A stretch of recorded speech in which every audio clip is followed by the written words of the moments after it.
My favourite band at the moment, probably these, Black Sabbath. Thrash and screaming and shouting and stage diving and middling to the late 80s. About 88, I'd stopped doing that then and went into the army. Yeah, I was 3rd Battalion Royal Green Jackets. I did 4 years service in there and broke my back at 20 and ended up coming out through medical discharge. I was on 30ml codeine. The doctor was telling me, "Oh, you're addicted to these." I said, "Well, you've given me these codeine for 27 years. I never even used to smoke cigarettes until I come out of the army. And then I went from that to smoking the weed, to taking cocaine, to taking amphetamines, to tripping my head off on mushrooms and acid. And it's just more crap than it's really worth. And you know what? I've wasted 30 years of my life and I've got my blinkers on now and I'm just going straight down that road. I can't keep going backwards in my life. I've not got another 30 years to waste."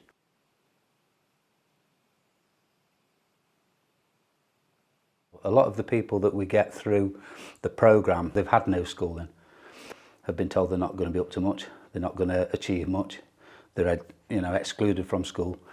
So we do education within the programme. We teach them dry stone walling. When I've got my foot on, we'll get that in just there, with this long. Do you want to eat, Rav? Any time. Shall we, Steve?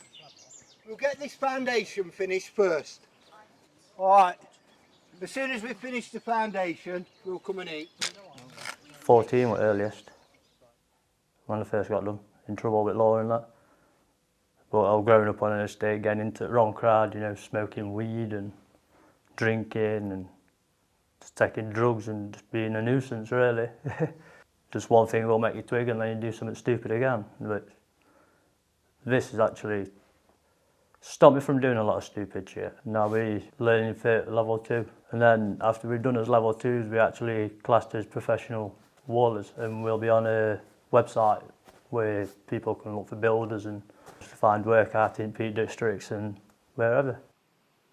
A lot of them are from the cities and urban areas, and they've got and there's a lot of peer pressure, so that every day they're bumping into people that maybe they've offended with, or they've taken drugs from, they've bought the drugs from, etc. So bringing them out into the Peak District is certainly a way of a therapy. I love this work, and I'll pretty much do anything. I've done this kind of thing all my life pretty much anyway, but yeah, I love it. I think luckily I seem to have took to it, so that's a bonus. So I'd never even done it, and the first couple of days we get onto the stones and just like a big jigsaw puzzle really. I hope to preferably get a job in this thing and just keep on doing it, because it's like my therapy in a way.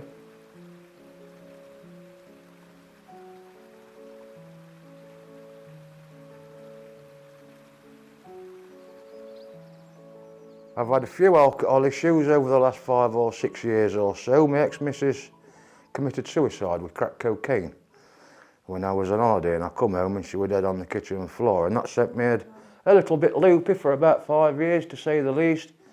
6 months or a year ago, I really didn't think that I'd ever get to this place where I'm at now, but like I say, 9 or 10 weeks, I've had no outbursts of PTSD. I'm severe manic depressive, but I'm flying high up in the clouds, so crack on or crack up, I always say, and it's going to be one of the two.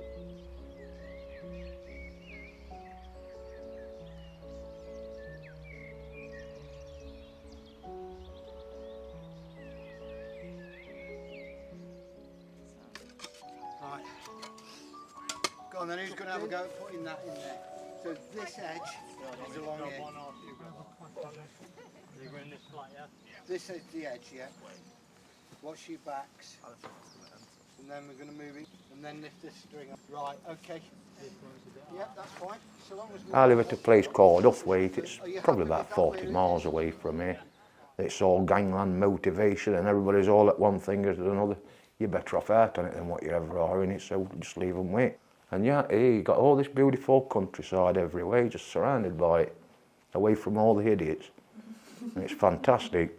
And then I have to go home at the end of the day and it's like, oh no, not again, you know, like, I'm back home with these.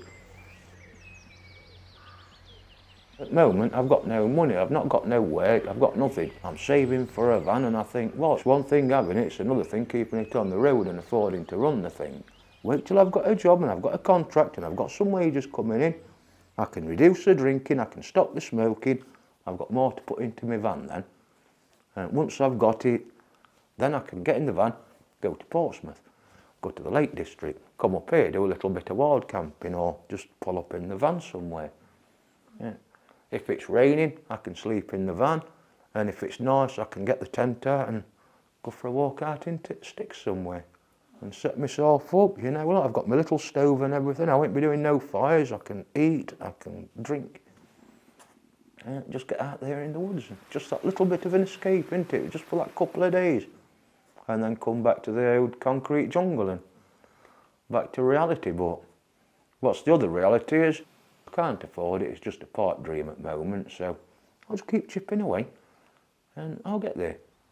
I'm pretty well sure of that.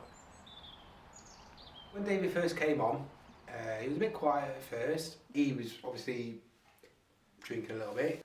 And now I said to David, I said, this is my addiction. This is what replaced my drinking at the time, coming here. A month later down the line, David's coming to me saying, this is my new addiction.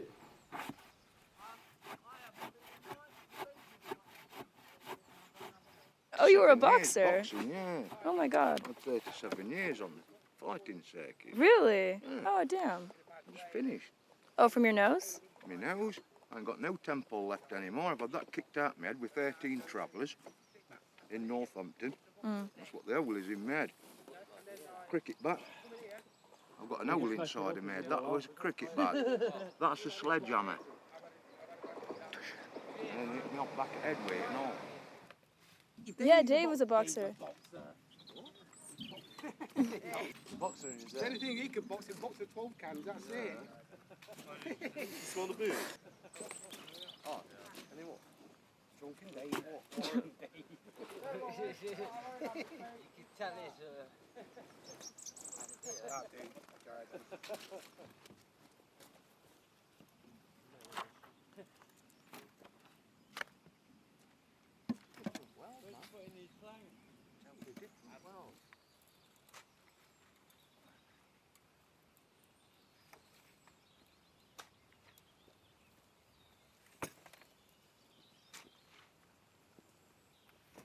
Good for over a year. I used to drink 15, 16, 9% cans a day. Constantly blazed off my brain. I've been good for over a year. I went to the coronation on Saturday. My mother thinks I've been down there selling drugs. I've done that like for over 15 years. I used to. Used to have a very big business doing that. Now, whatever I do, I'm wrong, I'm in trouble. I give up.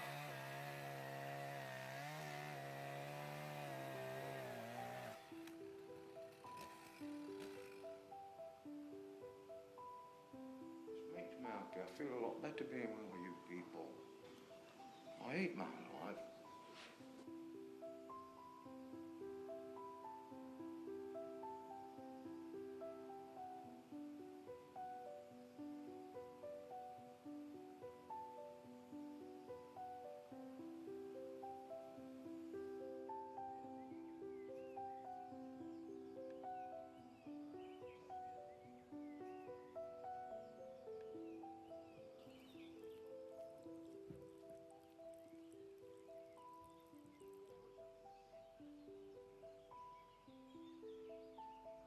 Have you seen David or no? He's not here today. Not sure when he's back. Was he here yesterday? No, he wasn't, no. David has issues with alcohol, as you know, and he had a bit of a relapse at the weekend. So he had quite a few drinks. Fell out with people that he lives with. I think it went a little bit further than that. So I think I think he's had a few days of being quite angry.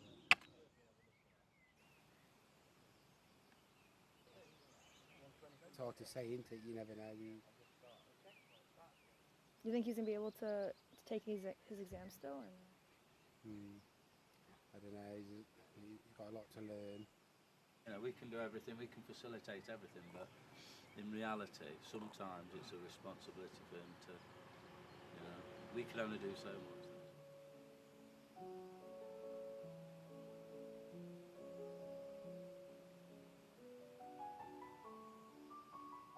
And it's like, well, we can see where it's all ending, and it don't end nicely, not for none of us. We think, oh, well, it won't happen to me. Oh, yeah, I think I'll just do this and, you know, ride the main line, and bang, you're just flatline and dead. What's the point? No, we're only here once. We don't get no second chance, do we? We don't coming back a second time, so we make most of it while we are here on the first run, because there ain't no second coming back. So, you know, just keep laughing. We'll get there. Or we won't, as it goes, but, you know, be happy.